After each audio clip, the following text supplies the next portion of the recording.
Welcome, ladies and gentlemen. Let's get started. Straight from New York, yo, this handsome man, You are now tuned in to Aljo, the funk master. Watch your grill, you'll get knocked out cold fast. And talking shit, now we talking facts. Whether mount or off the back, you in trouble, came to burst your bubble. I don't shelter punches, they find home on your mind about a double. This the weekly scraps. You don't need a map, GPS, I'm right here to lead it. That's right. The world doesn't know it needs, but I grow the seeds, planet fucking name and the fame. Only legacy remains. Remember the name, Aljamain Sterling. It ain't safe, motherfuckers.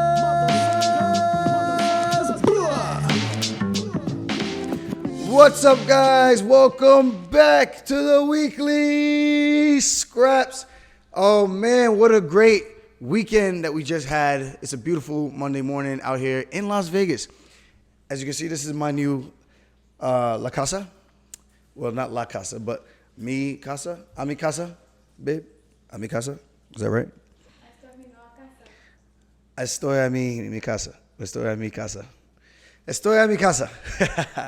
But this is where I'm at right now. I'm going to be here for the next couple of weeks. I'm loving it so far. Great dry heat. It's not humid, so it's really nice. And there's no mosquitoes. That is a huge, huge bonus. I know my girl hates the mosquitoes. I hate the mosquitoes because it's like as soon as you go outside, you're being attacked. But yeah, big weekend. Super pumped up, man.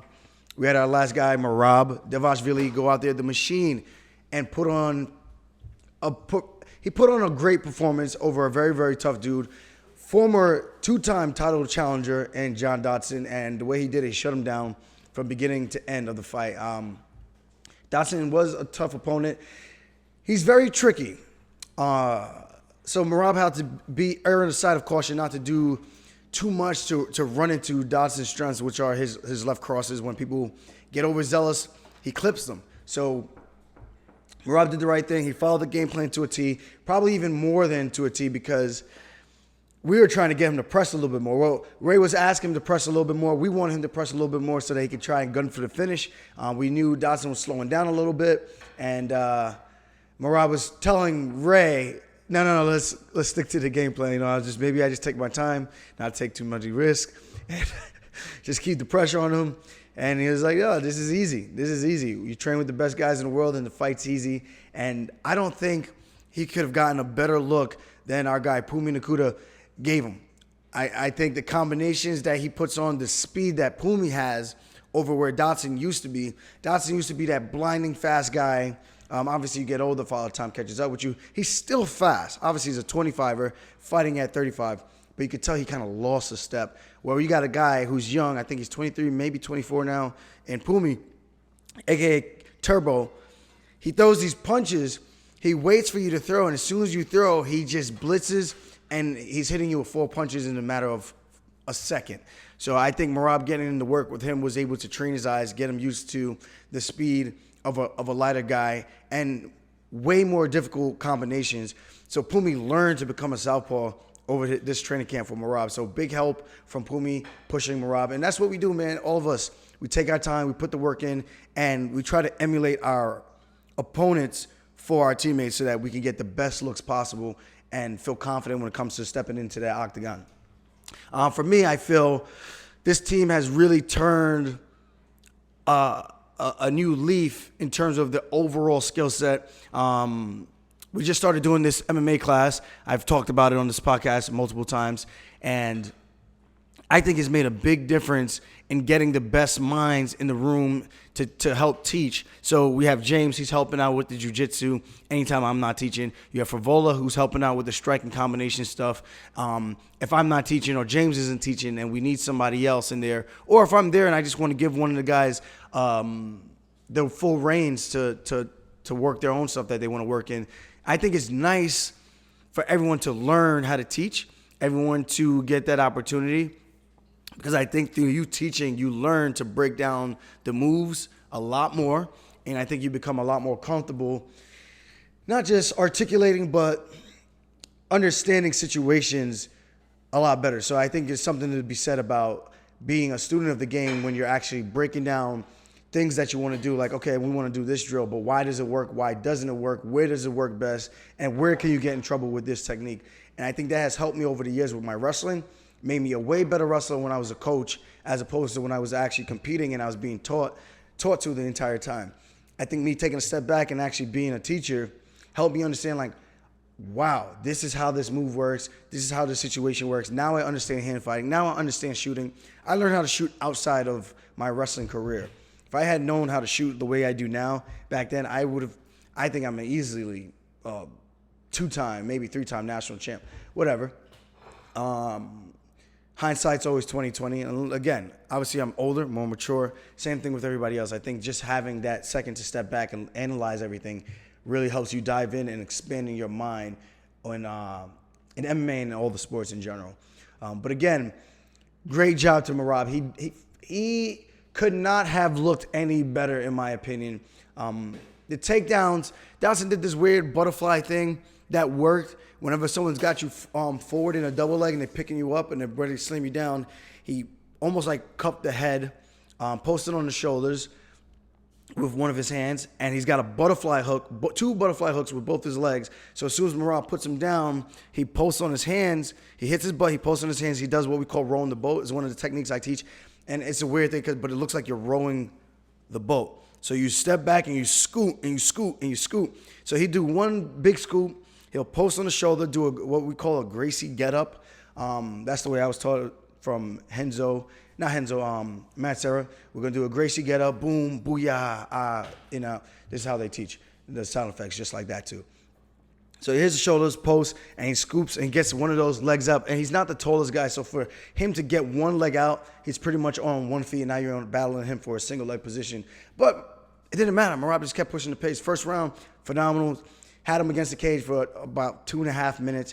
And we were just like, there's no way he's going to win this round. He needs to do something big to win this round. We know we got this one locked up. Second round was a little bit closer.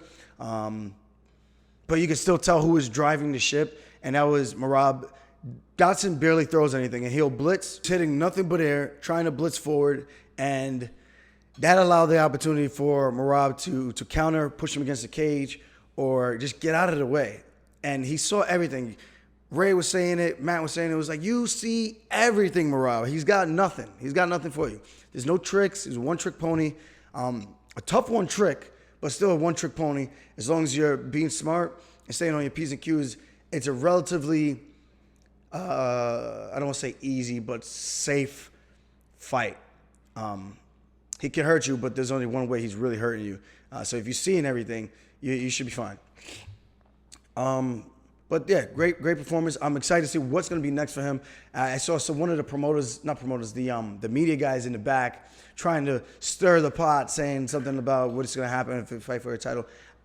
Let me address that. If that were to ever be the case of whatever happens in the future, I would probably be up at 45 before that situation ever occurred. So I fight Pidion, I win the belt, Merab keeps winning.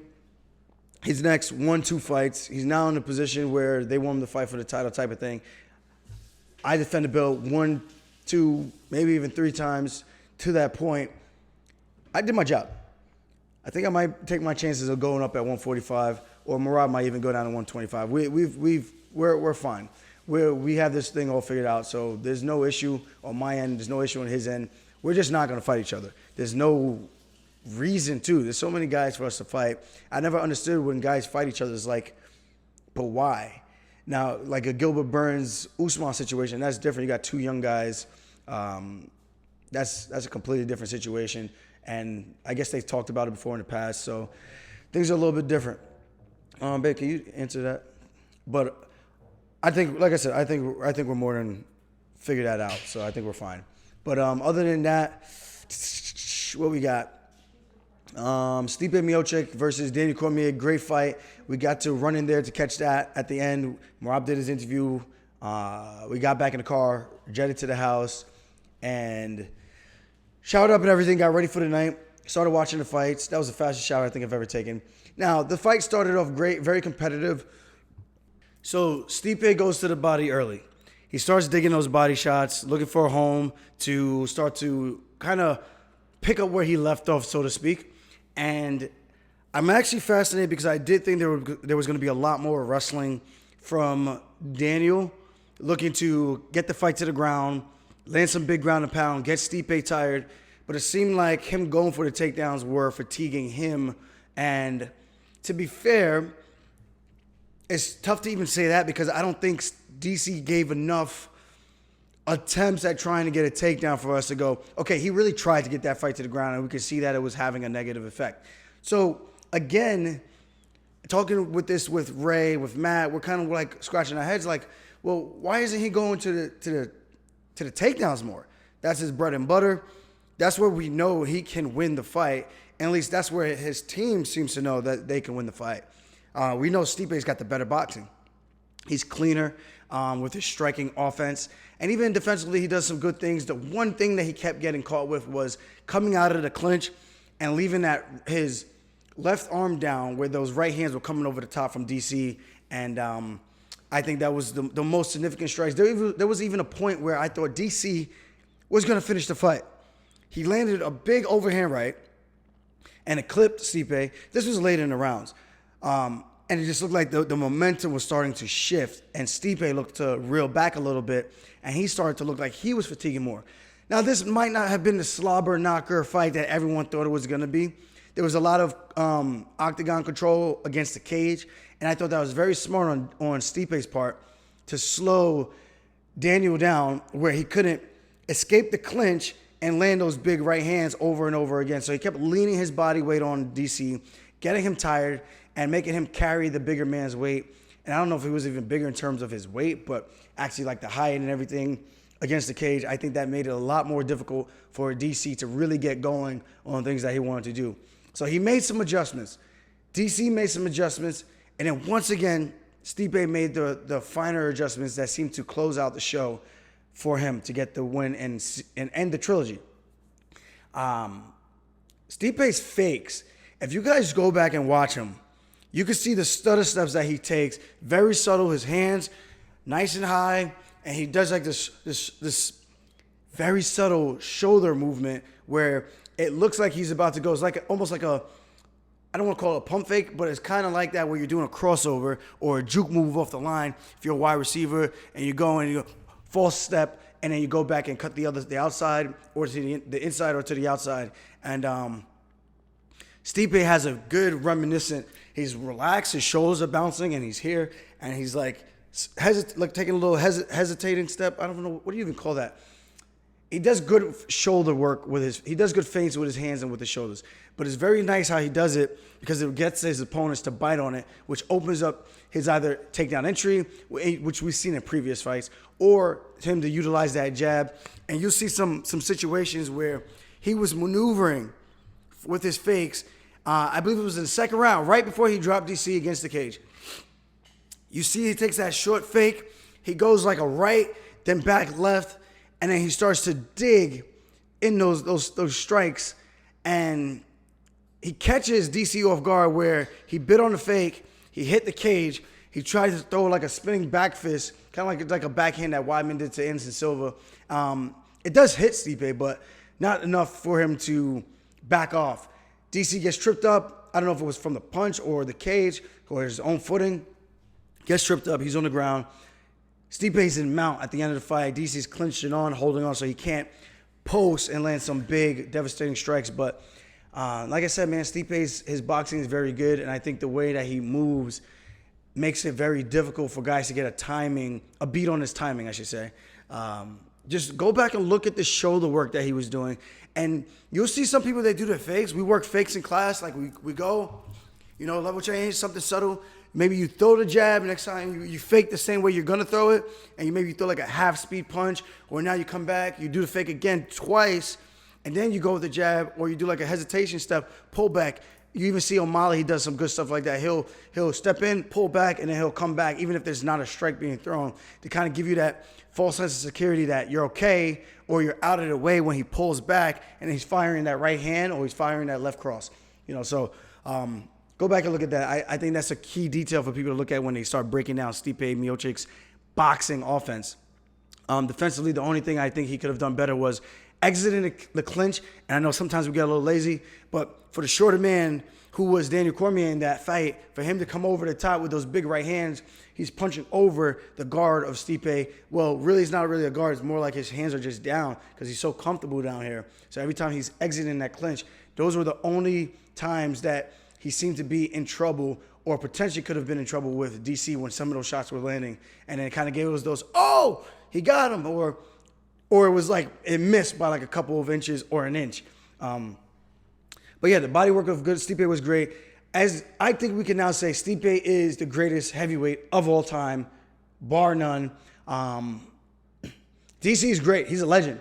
Hall of Famer, future Hall of Famer, 2-time divisional champion, cannot be taken away from him. But in terms of the heavyweight division, him being the greatest, that has to go to Stipe Miocic.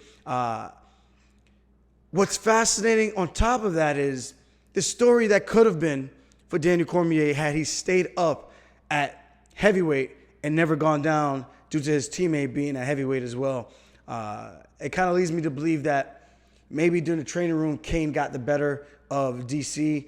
And I'm sure they had wars. We're talking about heavyweights. These guys both hit like Mack trucks. So them going back and forth, those type of situations, and instead of competing against each other and both trying to compete for the number one spot at heavyweight, DC went down. But it makes me wonder, like, had he had been a heavyweight this whole time, how many times he could have realistically defended that belt against the previous champions. We know Cain Velasquez was champ. We know Verdun was champ. Stipe was champ. DC beat Stipe. Can DC have beaten Verdun? We would never know. DC beat Derek Lewis. He beat, Jay Johnson was at light heavyweight. But I'm just saying, like, we look at the guys that these guys beat. Brock Lesnar, DC could have had that Brock Lesnar fight had he had stayed up at heavyweight. So the legacy that could have been, and how many times Daniel could have actually defended his belt at heavyweight, we would never know. But I can tell you what, it's a very good shot that he would have done just as well, Stipe, or even better. It's hard to make the argument that he couldn't have, based on what? Fighting the greatest heavyweight of all time in Stipe and losing to him twice? I don't think that's going to discredit what DC was able to do at light heavyweight, what he could have done at heavyweight, and what he did at heavyweight before winning the Strikeforce Grand Prix heavyweight tournament against some of the best guys at the time, Josh Barnett, all those guys. You're talking the Travis Browns, Josh Barnett's, you're talking Verdum, you're talking, I think Fedor was in that tournament as well, Dan Henderson. There's a lot of opportunity that could have been there for DC. So it sucks to see that we will never have the opportunity to see what his heavyweight career could have been, but we were blessed to see everything else that he was able to do at light heavyweight and at heavyweight when he did have the helm for the time being that he did have it for. I'm kind of straddling my feet so I could bring my height down so that I'm closer to the mic. Otherwise, I'm going to be all the way up here talking away from the mic. But yeah, other than that, let's get into the co-main. Marlon Vera beats Sean O'Malley. Huge fight, huge upset. I don't know why everyone was counting out Chito. Now, the one thing that pissed me off, I thought that this leaves room for an out for Sean O'Malley. Oh, I just got hurt. Controversial win. I was beating Chito. I was tagging him up with 3, maybe 4 leg kicks. What the fuck are you people talking about? There was a minute, maybe a minute and a half of action for anyone to even judge the fight by. And there were probably 30 fakes thrown by Sean O'Malley and about actually 3, maybe 4 kicks that were thrown by Sean O'Malley and a couple of kicks from Chito. Where are we judging this fight that O'Malley was lighting him up or he had Chito hurt or anything like that? I don't understand it. Sometimes people say some ridiculous things. Based on what we saw, Chito started biting on those fakes early, which left him for those open kicks. He got caught to the body like maybe twice, I think. I think a right kick and left kick to the body from the fakes of O'Malley. But then you start to see that Chito stopped biting on the fakes, and O'Malley was faking, doing all this stuff, and Chito was just, hands up, walking him down, nice and relaxed, and just waiting for him to, it's one of those truth or dares, kind of like Conor McGregor where he's fighting Floyd Mayweather. You see the fight. You see the jab that Conor throws, and you can see it in slow motion. It's on YouTube. Conor throws a jab, extends, And Floyd Mayweather just walks him down with a grin on his face. And he comes here, doesn't blink his eyes or nothing, just walks forward, knows his range, knows where he's at, knows he's driving the ship. And he's just walking through the punch, but the punch doesn't even touch him. Stops just shy. Might have booped his little nose. But other than that, there was nothing for him. He wasn't afraid of anything. So the same thing with O'Malley throwing all these fakes and Chito just walking it down, just like he's just stopped respecting it. Could that have ended up being bad? Yes. Because obviously if you start letting go of the offense, but now you let go of the offense, you're in the line of fire. And if your opponent is not if he's not threatened by any confusing offense, it makes it easier to see it, I think, and it makes it easier to slip and rip or to cover and return. And I think that's kind of where Chito was going with that. But other way, man, that was a very shocking performance. The other thing that did bother me about that, we were talking about this with Sarah and Ray, and the stoppage. I couldn't see Sean O'Malley's eyes from the camera angle, but O'Malley looked to be throwing up submission attempts. You know, the great submission skills that he has that no one knows about. Obviously, his foot was compromised. His shin was compromised. I get that. But he still looked like he was trying and he was still there. Then he gets a glancing blow. Then comes the elbow from Chito. Claps him. And you could tell from there it was so clean that I was just like, all right, I think he's hurt. Then he goes hammer fist. But it still looked like, all right, yeah, he got hit by 2 clean, big strikes. But was it enough in comparison? So let me give you an example. We're talking Francisco Trinaldo versus that guy, Jai Herbert. So much criticism to Herb Dean because Jai Herbert is up here, ghost hands, not even looking at his opponent, and Herb Dean says he was tracking his opponent. Nobody saw that but Herb Dean. And from our angle, we could see that his hands were drifting the other way, and it was involuntary actions, not a voluntary movement. So you get knocked out, people, they piss themselves or they shit themselves, whatever, their hands are moving all crazy. Sometimes these involuntary actions happen. You know, you're twitching, you're not doing it intentionally. So that situation, I'm looking at that, and that's what I'm saying and seeing. And then when I see this fight, O'Malley didn't look like he was out. Maybe his eyes rolled back to the back of his head. Maybe he lost consciousness for a split second, came back. But I just think, I'm not saying let the kid get fucked up. I'm not saying that at all. I just think it was maybe 1 or 2 strikes a little too early, maybe even 3, because we don't know. There wasn't enough ground and pound sequence for us to be like, okay, he was done. There was no way this guy was coming back. Do I need this guy to go to the shadow realms? No. You know, Sean O'Malley's a young guy. He's got a promising career. We don't need to see him take unnecessary damage. But, yes, and Matt Serra's argument was, well, he didn't protest. I'm like, yeah, but it's not up to him to protest to change anything. It's what we're talking about, what we're discussing is the sequence of the fight-ending sequence. That's what we're discussing, not whether or not Sean O'Malley got up and he was like, oh, man, I was going, you know, we all do that. The same thing Chael Sonnen talks about is like, give the guy the opportunity to save face. You cover up. This is the universal sign of save me. So now when the ref jumps in and you can get up and go, what? While you're stumbling all over the place and like, what happened? Why you stopping? That's like, you know, the tough guy bravado where we could be like, yeah, no, I still want to fight. I was still there. That's what we're doing to, you know, the ref's job is to save us so that we can still look like superheroes to the world. Because we are. In my opinion, we are. We do what I think is the hardest, mentally draining, mentally taxing, and physically taxing and physically draining sport in the world, where there are super long-term repercussions for us doing this. Obviously, you have football as well, but I think in terms of that, what we're doing day in and day out, there are no seasons. The amount of training that we do year-round, it's different. There's contact year-round for us. So I think the amount of blows that we take to the head are a lot more dangerous. So with that being said, I kind of lost track of what I was even talking about. I think Herb Dean could have let that fight go just a tad bit longer, because it's not like O'Malley's hands were down. He was still trying to control the wrist. At least it appeared that way. Whether or not he was doing that in good health, with him like being there like, no, I got this. I know exactly what I'm doing. I got you right where I want you. I'm not saying any of that. I just think it leaves too much room for controversy and an escape route for O'Malley to use.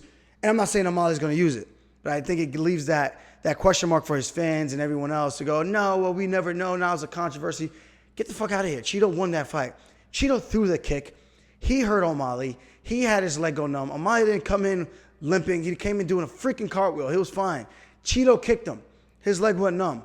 So a different day, a different fight. Maybe the fight goes completely different. But you can't take that away from Chito Vera. You can't. Not right. Rozenstruik comes out, defeats JDS, TKO sequence, gets back into the win column in a big way. I didn't get to see the first round. I just got to see the finishing touches, and he looked good. And once he gets going like a steamroller, man, like our guy Steamroller, he just doesn't let you off the hook. He had him hurt, pressed forward, and got him out of there and got back into the win column. Now he's back in the title contention. The title picture talks with a win like that. I can see them potentially matching up with a Derek Lewis, or Derek Lewis is taking on Curtis Blades.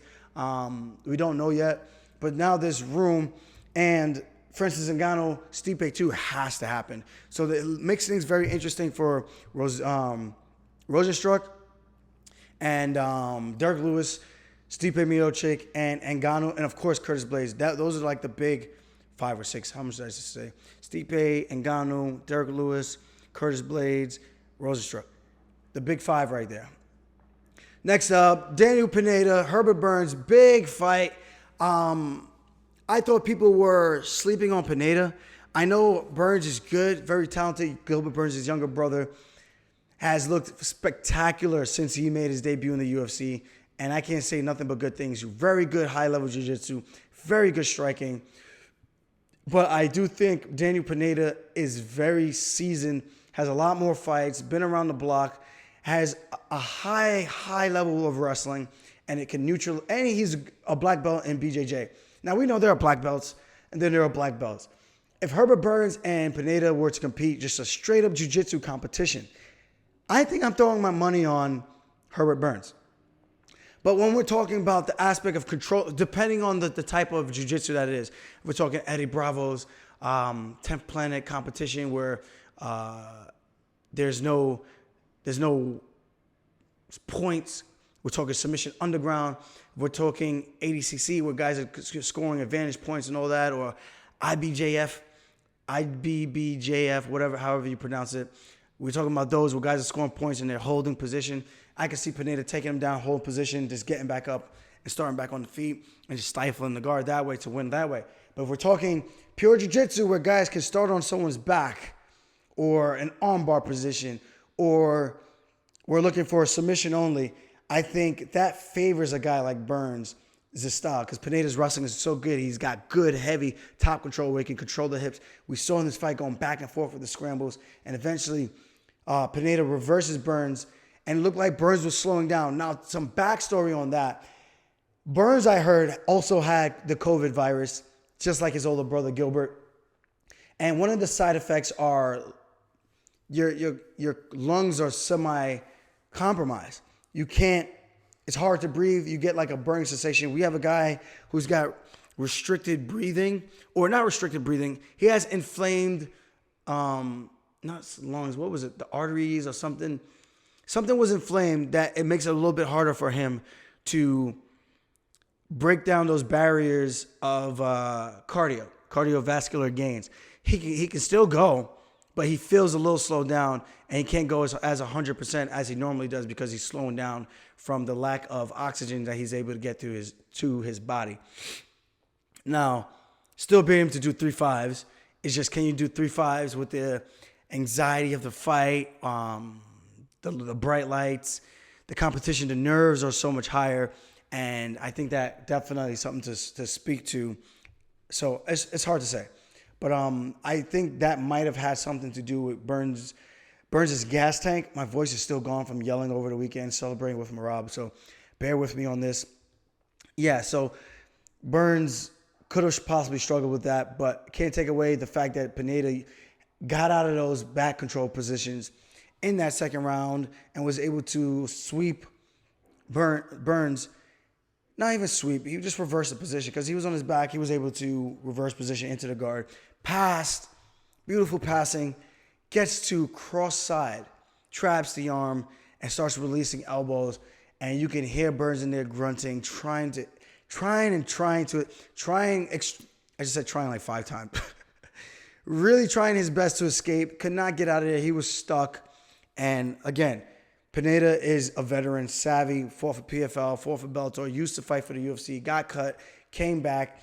The one thing that's fascinating, a little backstory. I guess from what I heard, he popped for something at PFL.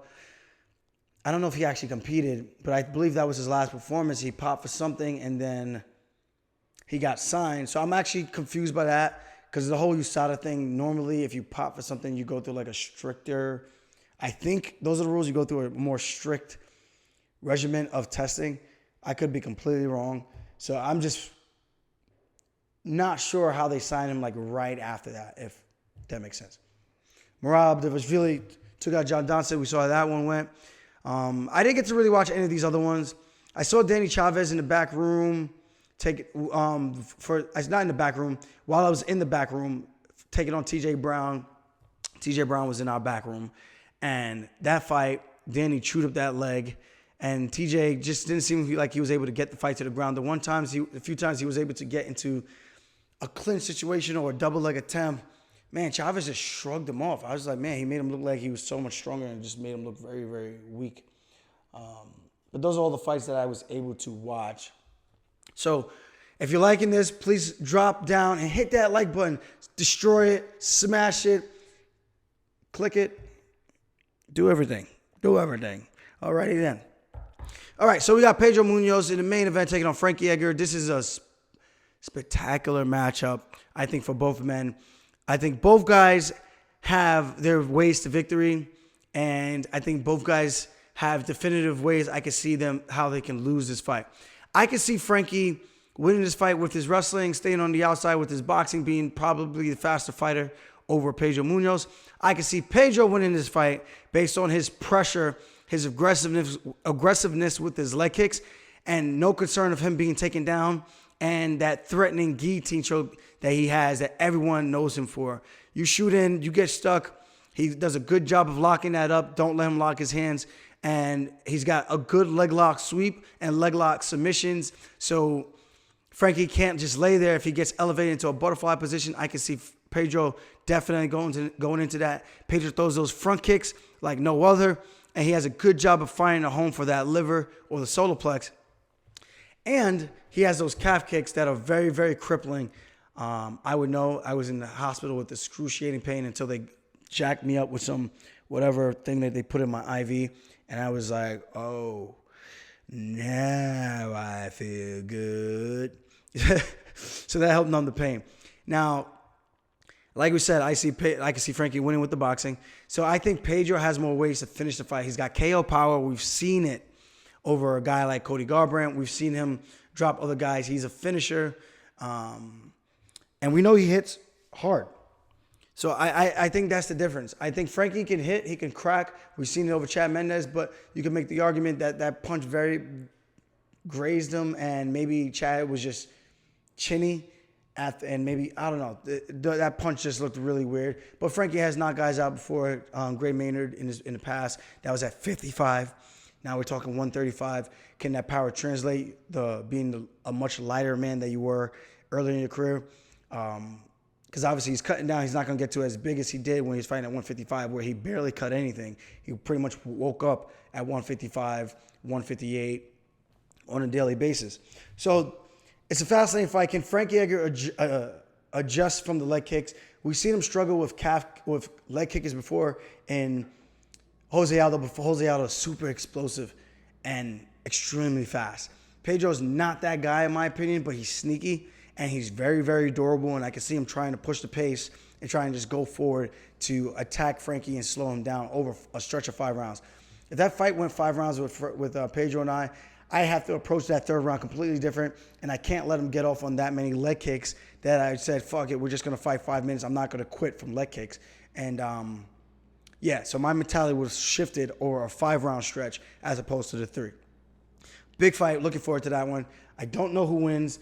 I'm leaning on the side of Pedro just based on him being much younger, a lot more durable. I can see I can see him hurting Frankie to the body with that front kick, man.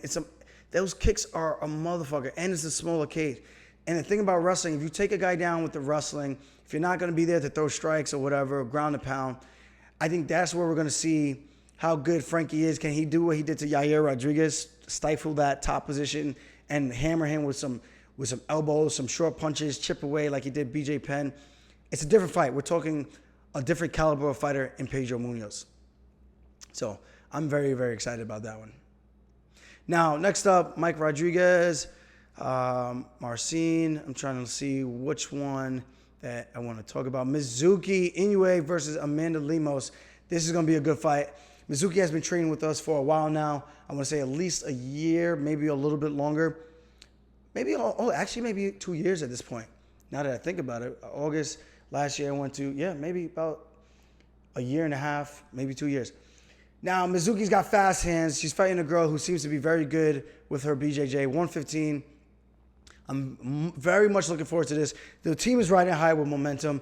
Now, the one thing that always concerns me is the language barrier. I'm going to be cornering. Pumi Nakuda is going to be out there helping me in the corner, which should I say I should be helping him because he did a ton of work with her this training camp, and she has been looking great. We've had some high-level UFC females come down to help give Mizuki sparring. Obviously, Caitlin Chukagian. I don't really want to give away the other opponent, the other partner that came down to help her, but she's a former title challenger and gave Mizuki some looks. And I heard that the sparring went very, very well, and it was very, very competitive from both ladies. So I'm excited about this. Mizuki's boxing. She has fast hands. She has really good fakes. Her brother, Naoki, just coming off a big win a couple of weeks ago as well. There's a lot of good stuff on the horizon. This is going to be a fight you guys don't want to miss. Mizuki has very good grappling as well. She's competent, has nice arm bars. So I'm looking forward to seeing how Amanda handles that. And I think Mizuki does a good job of getting up back to her feet if the fight even hits the ground. But before that, her striking and her footwork make her a problem for anybody. She does good circling, good fakes, and she can flurry like Pumi does with those combinations, and she'll get out of there, and she's bouncing on her toes, and she's got good fakes. Boom, over. This is going to be a fun fight. Mizuki is good. I think the most challenging thing is going to probably be the weight cut, and I hope she's on track. She's coming down tomorrow, so hopefully things are good, and we can get this going and keep this momentum rolling down here in Vegas. So far, we're rocking and rolling. 2020, I think they said we're like, someone did the tally for the team. We're like 19 or 20-0 so far, something around there, that ballpark, for all the guys that fought, from amateurs and to the pros. Austin Hubbard taking on Joe Solecki. This is a good fight, 155. Austin Hubbard has been given nothing short of tough opponents and high-level grapplers. Davi Ramos, his UFC debut, went the distance. Marco Madsen, he went the distance with him, came back, broke Mark Madsen's orbital bone, if I remember correctly. I don't know if it's O. Madsen, but I'm just saying it for some reason. I don't know why I'm doing that. I feel like I heard that somewhere, so maybe I'm right. Maybe I'm completely wrong, but it wouldn't be the Funkmaster Weekly Scraps if I didn't butcher a name or two, but whatever. Hubbard has been looking great. He won his last one over Max Roshoff, I think his name was. The guy who was on the stool was like, call it, and trains at Robert Drysdale. He had Austin in some trouble early in the fight with the takedown. Looked like he was on his way to setting something up good, but obviously being the seasoned seasoned fighter that Austin Hubbard is, at this point in his career, he's fought the best grapplers to date in his division in terms of jiu-jitsu, some real high-level expertise guys, wrestling, Olympic medalists in Madsen and Davi Ramos. So I think he's on the right track. Yeah, he might have come up short in those fights, but he was always coming on at the end in the third rounds for both those fights. Now he's coming off a win in the win column. I like this fight for him. Joe Solecki is a tough grappler himself. We're going to see if Solecki has the cardio advantage, because we know sometimes Austin tends to give up the positions and he struggles where he gives up a round or two because of the grappling. Now, if he can do damage over the course of those rounds in the early goings, things can go very, very well for Austin. It's just whether or not he can get started and really start to chip away before giving up too much control time, where these guys can throw a round in the books or they could throw us 2 rounds in a piggy bank and be off to the races, and all they have to do is survive the third round. Next fight, Dwight Grant taking on Jared Gooden. I was about to say Gordon. Dwight Grant, I like this fight, 170. He's from Brooklyn, now training at AKA. I don't know if he's still over there or not. I don't know if he's coming off a win or a loss. Let's see. He's 6'1". He's coming off 2 wins over Alan Jouban and Carlo Pedersoli. And one was a split decision to Jouban. The other one was a finish over Pedersoli. So I'm looking forward to this fight. I think it's going to be good. And to see where both guys are at. Jared Gooden, what do I know about him? Not much. He is 26, 6 feet tall himself with a 76 reach advantage. And he's on a 3-fight win streak over Trent McCrown, Jay Jackson, and Marcel Stamps. And 76 reach advantage for, not advantage, but 76-inch reach for Dwight Grant, who's also 35. Ooh, so he's 9 years the elder of Jared Gooden. I like Grant, though. He's tough, man. I've seen him fight a couple times. I can't remember this Gooden kid. I don't think I've ever seen him fight, so I'm not really sure what to say about him at all. But we finally get to see the debut of Tamar taking on Mark Striegel at 135, who is from a country that I don't really know that flag. He's 18-2, 5'8", University of San Diego. He is on a 4-fight win streak, and there was a no contest. His last fight was a no contest over Shimuzu. I think I said it correct. Low blow at URCC 77. And before that, he was on a 4-fight win streak over Lee, Kim, Binabi, and Kukua. That seems like to be an Asian-based promotion, or he's been fighting over in Asia for the most part. He fought at one championships. I don't know who else level. He's fought Kai France. He's actually submitted him. So that was, I'm going to assume, at 125. That makes things very interesting now. Let's see. Kai France. Okay, that was at 135. Okay. So he fought a smaller opponent in Kai France at 135. And now Kai France is at 125. You know, there are weight classes for a reason. You're not saying you can't do well going up a weight, but for a reason, there are weight classes. So I'm liking this one versus Tamar. Tamar was supposed to make his debut against Jamal Emmers. That fight never happened for whatever reasons. He's 30 years old. He's got a reach of 68 inches, and he is 16-2. I'm very much looking forward to this. He's won his last 6 fights. He beat Costa, he beat Da Silva, he beat Magomedov, Bekbulov, Magomedov. He beat Koga, he beat Silva, he beat Gutierrez, who is also fighting in the UFC. I think he's still in the UFC. Now, Bibulatov, he lost to, he lost to Palmer. I'm trying to see how good Bibulatov is. He beat Frelo. He lost to Josh Hill by split decision. Did he fight any other recognizable names? None that I see. So it's still a tough fighter. You know, I'm just trying to get an idea of his last levels of competition. So these are going to be some good fights. I'm going to be here, going to be helping Mizuki. Like I said, I think her translator Shu is going to be there, so hopefully he is. We got to double check on that. Pumi said he didn't know. I was like, I hope to God he is. So we're going to make sure we have her squared away, help her as best as we can to lose the weight, keep her on the program with the UFC PI. That is one of the things that she has had difficulty with. I think her now being in the States, hopefully she starts to trust us a little bit more with what we're telling her and what the UFC PI is telling her. Obviously, she's a female, so being a female makes it a lot more difficult. And I'm just hoping that this goes as smooth as it possibly can. I don't want to see her getting tortured to cut the weight. But yeah. Oh, another fight. Shit. Mariah Akapova versus Shana Dobson, 125. That's actually going to be a really good fight.